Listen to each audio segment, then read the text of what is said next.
Vamos iniciar agora mais uma edição especial do nosso podcast Agro em Debate, nossa 17ª edição, sendo realizada aqui com os nossos amigos aqui, João Isabel Guimarães Filho, não é isso? João Isabel Guimarães Filho, aqui em Turvânia.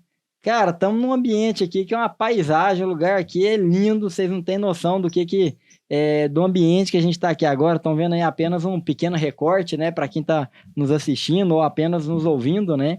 Mas é um ambiente realmente muito gostoso. O João é um cara que a gente conheceu aí há pouco tempo, né, no ano de 2022, através dos nossos amigos aí da família Junqueira, e que a gente passou a admirar bastante, vendo o homem trabalhando aí de manhã, de tarde, de noite, segunda a segunda, e o ano inteiro, né, muitas áreas de pivô, então não é só safra e safrinha, né, trabalha aí sem cessar. E, enfim, a gente decidiu vir aqui hoje para a gente poder estar gravando com ele e entender um pouco mais do dia a dia, né? Porque a gente sabe que quem conquista o sucesso aí em qualquer área, né? Principalmente no agro, não é fruto do acaso, né? É fruto aí de muito sangue, suor, lágrimas, né? De muito esforço.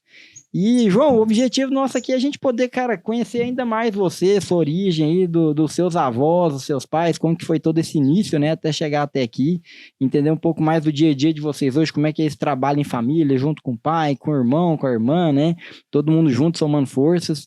E é isso aí, muito obrigado por nos receber. Para mim é uma satisfação, também acompanho vocês na rede social, a gente já teve prazer de ter encontrado algum tempo atrás. Então, assim, eu também sou fã do trabalho de vocês, do seu pai, sua família. Então, assim, vocês para mim é uma pessoa que eu tenho uma admiração muito grande.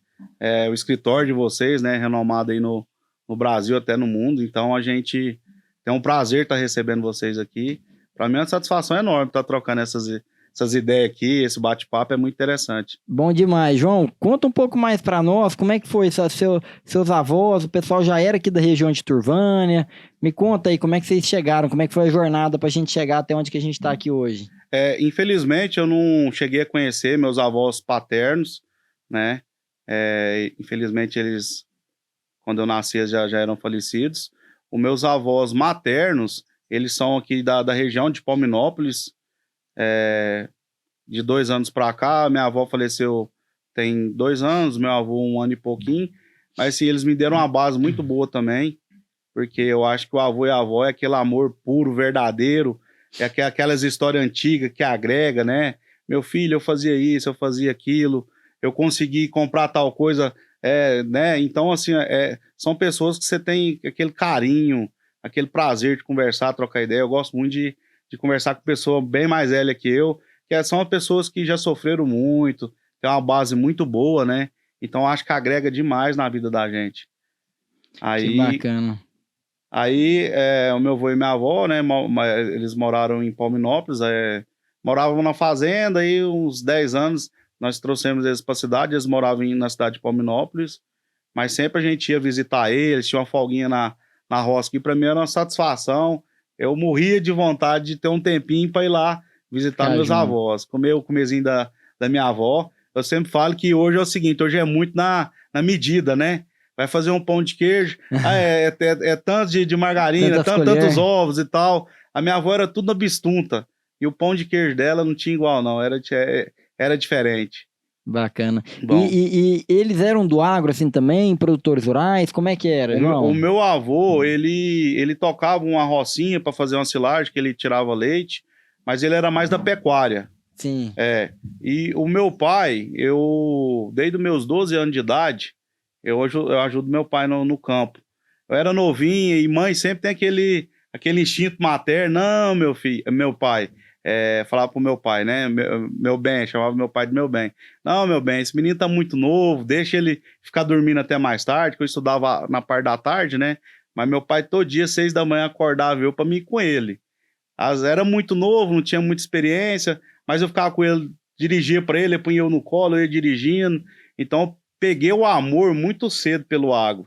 Eu vi o sofrimento do meu pai, ralando, trabalhando. Meu filho, eu vou comprar isso, vou comprar aquilo, vai dar certo. Então, assim, meu pai é meu espelho, sabe? João, e do que vocês têm hoje? Veio muita coisa de herança ou a maior parte vocês conquistaram mesmo trabalhando? Como que foi? Hoje o que a gente tem, não tem nada de herança. Meus avós paternos eram muito trabalhador, muito inteligente. mas a família é muito grande, na época era muito difícil. Então, assim, eles não chegaram a deixar nenhum patrimônio sólido para os filhos, né? Então, meu pai, assim, começou do nada. Meu pai mexia com olaria, fazia tijolo, telhas. Então, assim, ele veio do nada. Quando eu comecei, eu já peguei o barco andando, né? Já tinha 12 anos, meu pai já tinha começado há mais tempo. Então, assim, eu peguei o barco andando, mas meu pai, ele não teve padrinho, não teve herança, foi do suor, da garra, que ele construiu o que a gente tem hoje. E como meu pai começou do nada e foi crescendo, aí os caras que já era veterano, foi incomodando, né? E tinha uns caras muito gozador, assim, que esse cara crítico, né? Eu lembro que nós fomos montar o primeiro pivô, teve um cara que fez um comentário pro meu pai, assim, falando pra ele, falou, moço, você é doido, vai montar pivô, sabe que você vai ter dinheiro pra pagar a energia? Então, tipo assim, o cara não acreditava que nós tinha potencial nem pra pagar a energia do muito pivô. menos a parcela do pivô. Que já tá Exatamente. Então, tipo assim, eu acho que são coisas que às vezes para alguns atrapalham e para outros motiva, né? Sim, então, assim, sim. e tem um ponto também que meu pai sempre me ensinou, que ele comprou uma colheitadeira que o cara tinha comprado na época em Santa Matilde. Essa colheitadeira, os funcionários não faziam ela colher. Aí o cara abandonou ela, pois é debaixo de um pé de manga lá. Aí o meu outro tio foi fazer uma viagem, viu essa coedeira lá, falou, uai, meus irmãos compram essa coedeira sua. Aí na época meu pai deu um chevette velho, sei lá quantas porcas morjando, e o resto em tantas parcelas para comprar essa coedeira. Aí ele comprou essa coedeira, aí na época tinha um produtor da região que tinha uma máquina zero. Aí falou assim, rapaz, você não vai pôr esse ferro velho para coer não, moço, você é doido, você vai comprar uma máquina dessa? Aí isso aí motivou meu pai. Aí ele foi colher umas áreas do lado do cara e toda a área meu pai colhia na frente dele. E observava, mas não falava nada, né? Meu pai não é dessa linha de ficar criticando. Sim. Aí eu lembro que o cara pegou uma área de arroz e não deu conta de colher. E o arroz estava passando a hora. Aí o dono foi procurar meu pai. Pedir ajuda. Aí meu pai falou assim, ó, nós vamos entrar lá. E falou pros irmãos dele. Na época, a máquina era de ensacar, não tinha graneleiro. Então tinha que ter um ensacando em cima dela e tinha um escorregador e o saco caía. Caramba! Aí meu pai falou, nós vamos entrar lá para colher essa roça e nós vamos só parar a hora que nós acabar a roça. E eles que entrou lá para colher já tava tardezinha, eles rodou a noite inteira, hora do almoço, o cara da outra colhedeira chegou lá, a roça já tava coída. Aí o cara entrou em desespero, falou, não tá possível. Esse cara jogou essa roça tudo fora. Aí entrava lá, caçava colheu no meio correndo, da palha. Perdeu. Entrava correndo para olhar se tinha jogado fora, não jogou nada fora. O cara entrou em desespero, né? Abusou do meu pai, com a maquinetinha velha, ele tinha uma nova e não deu conta do serviço. Então são as coisas que motivam demais. Sim. E são desafios, né, João? Isso. Quem chega a ver hoje isso aí tudo com maquinário de ponta, né? Exatamente. De excelência ali. Aí fala assim, mas é fácil. Produzir desse tanto que eles produzem com a máquina dessa é fácil. Mas não imagina o que era ter que produzir com a colhedeira lá, que teve que dar as porcas mojando. O chevette. Exatamente. Mojando. Então tem umas fases da vida que eu acho que você tem que pegar essas críticas e correr atrás para você mostrar que não é o que o pessoal fala e mostrar aí, né, ao vivo e a cores. Show demais, bacana demais, cara, essa história. E eu lembro também uma passagem que me motivou muito, tá com meu pai, ajudar meu pai. Ele conta que ele muito trabalhador na época, né? E a família muito grande, mas o meu avô, né? O pai dele sempre apostou as fichas nele. Falou, meu filho, pega firme, que você vai ser um grande homem. E teve uma época que meu pai passava por uma situação muito difícil, né? Uma família. Eles tinham mudado de Trindade, eu acho que para Palminópolis, para fazer tijolo, né? Então eu estava em transição, estava um momento muito difícil. Aí meu pai vendo o pessoal, né, andando de bicicleta, umas motinhas, aí ele chegou no pai dele e falou, pai, meu sonho é ter uma bicicleta dessa aí, ó. Aí meu avô muito sábio, né, falou pra ele, ó, meu filho, eu não tenho condição de te dar uma bicicleta, mas eu tenho certeza que você, com o seu suor, você vai ter uma bicicleta muito boa, e não só uma bicicleta, você vai ter muita coisa. Você é um cara inteligente, trabalhador e tem tudo para dar certo. Aí meu pai lembra que quando ele foi comprar a primeira caminhonete, na época, se eu não me engano, era uma F1000. Aí ele chegou, né, e pagou a caminhonete à vista.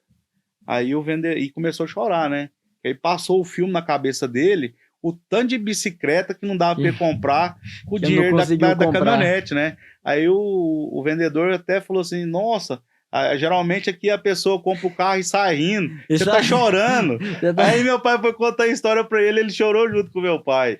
Então, assim, tem coisas na vida que motiva demais você correr Caramba, atrás e ter que show. sucesso. Eu lembro que meu pai, na época eu tinha 12 anos, comecei a ajudar ele, e minha mãe, né, com instinto materno, não querendo, não, proteger o filho. deixa meu filho dormir até mais tarde e tal. Eu lembro que na época lançou aqueles patinete, e eu pedi um patinete pro meu pai. Aí meu pai falou pra mim assim, meu filho, você tem certeza que você vai querer esse patinete? Você já tá virando um homem. Rapaz, eu tinha 12 anos, meu pai já me falava isso. Você já tá virando um homem, já tá dando barba praticamente. Não vou te dar patinete, não. Mas você vai ajudar eu vou te dar uma coisa melhor.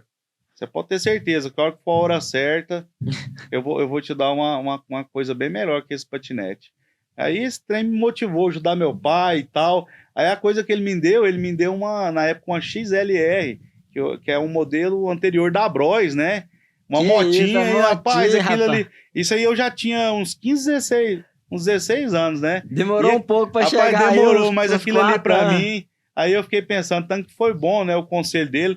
E talvez se ele tivesse me dado o patinete, eu ia envolver com as crianças, ia brincar e tal. Pai sabe o que é melhor. Ele sabe o que é melhor, não adianta não. A vivência é diferente. E na pecuária, na agricultura, como é que foi que vocês chegaram na agricultura? Desde o início vocês já estavam, era só pecuária? Como é que foi isso? Aí ele começou a primeira roça dele, ele falou para mim que plantou 25 hectares de arroz. Era uma terra muito difícil, que estava muito bruta, muito suja. Aí ele arrendou essa terra, arrendou assim, o dono da terra via ele da olaria, então tinha um carinho por ele, sabia que ele era muito esforçado, trabalhador, e quis dar a chance para ele de arrendar essa terra para estar pagando na colheita, né? E um arrendo praticamente simbólico para tentar dar uma ajuda para o meu pai. Aí meu pai abraçou e essa roça produziu muito. Aí foi onde começou. Aí ele foi aumentando as lavouras, aumentando. Teve fase muito difícil, né? Igual quando começou aquela ferrugem asiática. 2003 ali? Isso. O meu pai, na época, ele tocava 550 hectares. Eu já ajudava ele muito. Aí, eu lembro que a ferrugem chegou, pegou os produtores meio com a caça na mão, né? Vamos dizer. Ninguém sabia produto, né? E tal. Aí, o que acontece? As áreas nossas teve perca quase total. A gente teve um prejuízo enorme. E meu pai, assim, abatido, eu ajudando ele, era meio novo, já preocupado, né? A afeição do meu pai e tal. Aí ele um dia chegou em mim e falou assim, meu filho, eu vou fazer o seguinte, eu não vou vender nada para pagar as contas. Nós vamos trabalhar, pegar com Deus, e se Deus quiser, nós vamos pagar todo mundo. Eles vão ter só que ter uma paciência de esperar a gente trabalhar novamente e tá pagando eles. Rapaz, e nós pegou para valer mesmo. Na época tinha, se eu não me engano, não sei se era uma Silverado ou uma F250. Ele vendeu essa caminhonete, que era de trabalho, comprou um Palio, na época, assim, um carrinho popular mesmo, porque ele que sabia ajuda que muito na roça, mas... Isso, ele sabia que todo tanto de dinheiro que ele era um recomeço, ia ajudar ele, né? Sim. E ele já falou pra minha mãe, ó, mãe, você me ajuda, porque não vai passar um momento difícil, mas se Deus quiser vai ser passageiro. Então, assim, eu até fico meio emotivo, porque isso motiva muita gente a correr atrás, né? Sim. E nessa época foi muito difícil. Se fosse vender tudo que nós tínhamos, não dá para pagar metade das contas. Nossa, mas João, Deus prosperou tanto que com 3 anos, nós pagou tudo que nós devia e quase dobrou a roça. Com 3 anos. Então, assim, foi um período difícil, mas foi um período que ajudou muito o crescimento nosso. Que aí estimulou nós a correr mais atrás, e vamos fazer isso, vamos fazer aquilo. Foi muito bom. Ô, João, essa história que você está compartilhando com a gente é o que a gente viu que milhões de brasileiros, produtores rurais, vivenciaram naquela época, né, essa questão da ferrugem asiática, e que vivenciam ainda hoje, né, que de repente eles se depararem com adversidades ali que arrebentam com a produção, e aí geralmente há um nível de empréstimo, de endividamento muito alto, não consegue pagar, e é onde que a gente fala, muitos produtores se desesperam e acabam vendendo seus bens ou praticamente dando para pagar suas pagar contas, as contas. e aquilo pode tirar ele da atividade, né? Porque ainda mais você pega um momento de mercado hoje que tá ruim da terra, você pega uma terra que vale 75 milhões, 70 milhões, você vai vender ela correndo, vai vender ela por 45, para pagar em 3 anos, em 3 de 15. Exatamente. Ou seja, uma terra de 70, você apura 15 milhões só em dinheiro, né? E você acaba saindo da atividade, não resolve o problema. Então, exatamente. Às vezes é uma decisão, é um remédio amargo e que as pessoas têm que tomar, que é o quê? Falar, não, nós vamos firmar o taco, nós não vamos abrir mão de tudo que a gente tem só para ter que resolver isso imediatamente. A gente consegue voltar a produzir, a gente tem capacidade de honrar com tudo, né? Exatamente. Não é que vai deixar de pagar alguém. Fala, você não vai pagar agora, nós vamos focar, vamos trabalhar, vamos produzir. E mais na frente, de acordo com a condição que a gente tiver, nós vamos trabalhar e pagar. Nós vamos pagar o quê? Vamos pagar a conta com a produção. Exatamente. E o justo, terra, né? Exatamente, pagar o justo, né? E com a terra, né? Mas eu sei de muitos produtores aí dessa época que ou quebraram e saíram totalmente da atividade, ou em vez de crescer, como você colocou, fizeram foi diminuir, né? Exatamente. Em meio a todas essas diversidades, né? E realmente é um desafio. Quando a gente vê das pessoas hoje, João, quando se deparam, né, com o desafio, as pessoas querem resolver assim, ó, de uma hora para outra. Então, quando você conta que foi 3 anos de jornada, né, que jornada desafiadora, é um período muito longo, né, se você girar, a pessoa tá com problema hoje, você fala assim, não preocupa não, logo você resolve. Em 3 anos aí, você vai estar melhor. A pessoa quer morrer, fala, não, em 3 anos eu não aguento, né. E é resiliência, né, a palavra é resiliência. E eu acho que hoje em dia você tem muito caminho, né, para você sobressair sobre esses intempéries que a vida às vezes proporciona para nós, né? É um exemplo, procurar, né? O ramo de vocês está aí para nos ajudar, né? De advocacia. Sim. Trocar ideia com um amigo, com um parente, uma pessoa mais próxima, porque às vezes a pessoa endivida, ela fica com vergonha de expor que tá devendo, que talvez pode sair do ramo, ajuda. Né? E não procura ajuda, fica, né? Meio retraída. Eu acho que isso aí é um dos principais erros da pessoa, às vezes, errar, né? E talvez é um erro que nunca mais pode, né?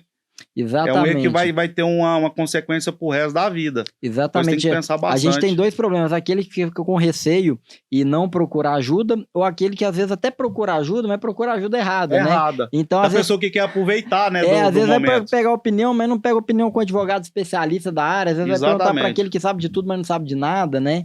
E é uma hora que ele não pode nem ter vergonha de procurar ajuda e também não pode economizar de falar, não, eu vou nesse aqui que é mais barato, porque não é a mesma coisa, né? Pode ser a diferença do advogado falar, cara, isso aqui não tem saída, você vai ter que vender seus bens e pagar, e o outro advogado falar, ó, isso aqui eu te garanto que pelo menos 5 anos na justiça eu consigo proteger seu patrimônio, eu consigo te dar de prazo aí para você trabalhar e depois você renegociar e pagar o que é justo também, porque muitas vezes você tem juros absurdos que são cobrados. Exatamente. Né? Eu tenho uma fase que eu lembro muito, eu trocando ideia com um amigo meu e ele contou uma coisa que estava acontecendo com ele e eu fiquei muito assim, até emocionado, ele falando que tinha um pedaço de chão, que, né, que teve uma briga judicial, e era uma coisa que eles tinham muito apreço, um pedaço de chão, uma terra muito boa, que eles tinham uma história em cima dessa terra e que nas primeiras instâncias o lado tinha até ganhado e que ele procurou uma ajuda, que foram vocês, e vocês conseguiram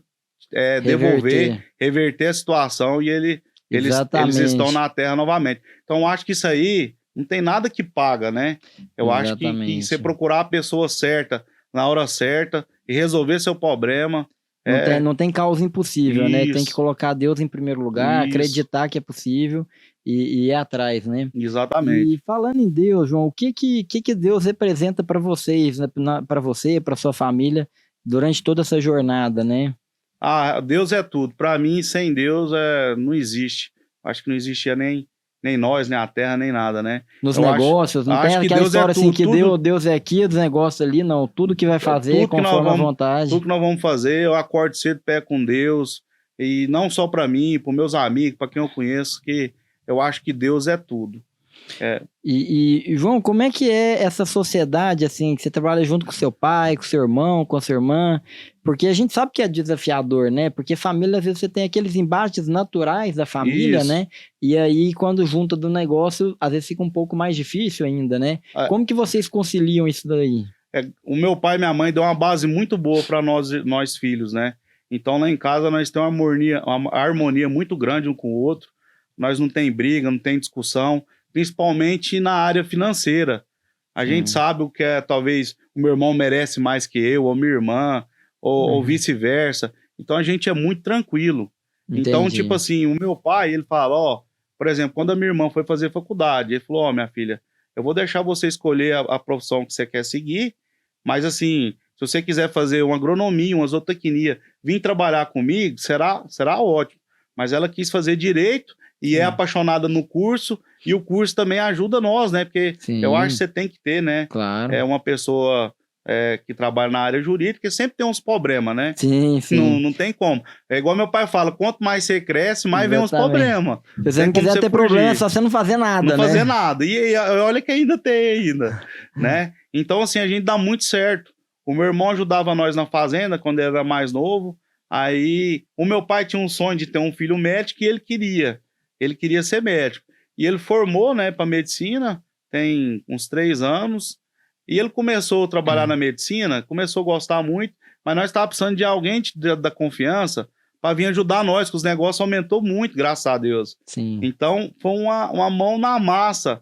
Ele deixou um pouco, né, assim, não parou de ser médico, né, é médico, claro, mas ele trabalha uns 20% na medicina e tá o resto aqui com nós, agarrado, ajudando. Nessa época agora ele fica só por conta de ajudar nós. Então, assim, eu acho que Deus faz os trem muito, muito perfeito, né? Com certeza. João, e como é que é a relação de vocês com os colaboradores, né? Porque a gente sabe que qualquer empresa, né? E aí vocês têm uma empresa rural, né? O fruto, o sucesso que você tem ali não é fruto só dos donos do negócio, né? Mas sim, principalmente daquelas pessoas que estão ali, daquela equipe, né? Isso.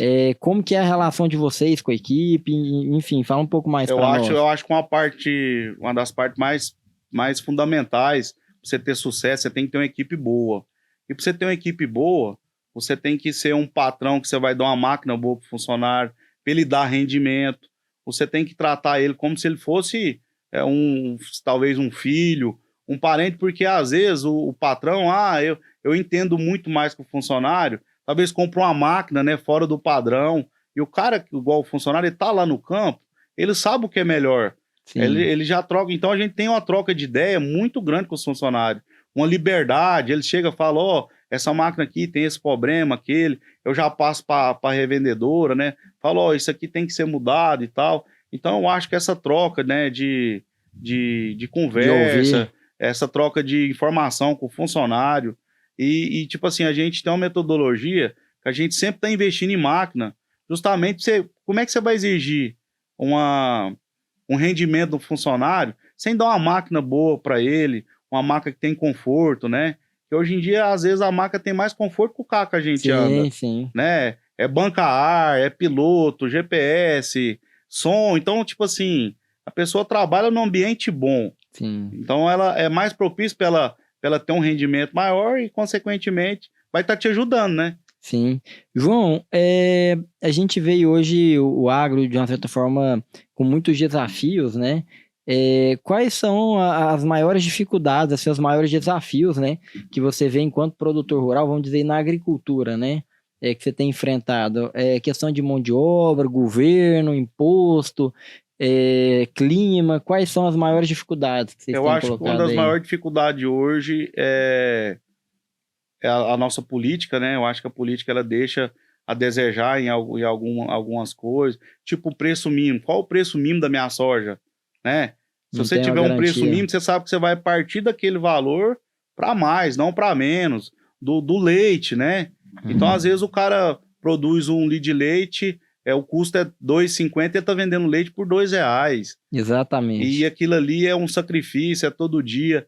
Então, assim, eu acho que tem muita política que tem que mudar no nosso país para estar caminhando melhor, né? É o preço mínimo, eu acho que a infraestrutura de transporte tem que melhorar muito no nosso país ainda. A gente fica muito apegado só em transporte terrestre, né? Então, eu acho que tem que ter algumas coisas que tem que ser mudadas para ajudar mais, não só o homem do agro, mas o desenvolvimento maior do país, né? Sim. João, para quem está está começando aí ou está pensando em entrar na agricultura, né? O que você diria, assim, o que você daria de conselho, né?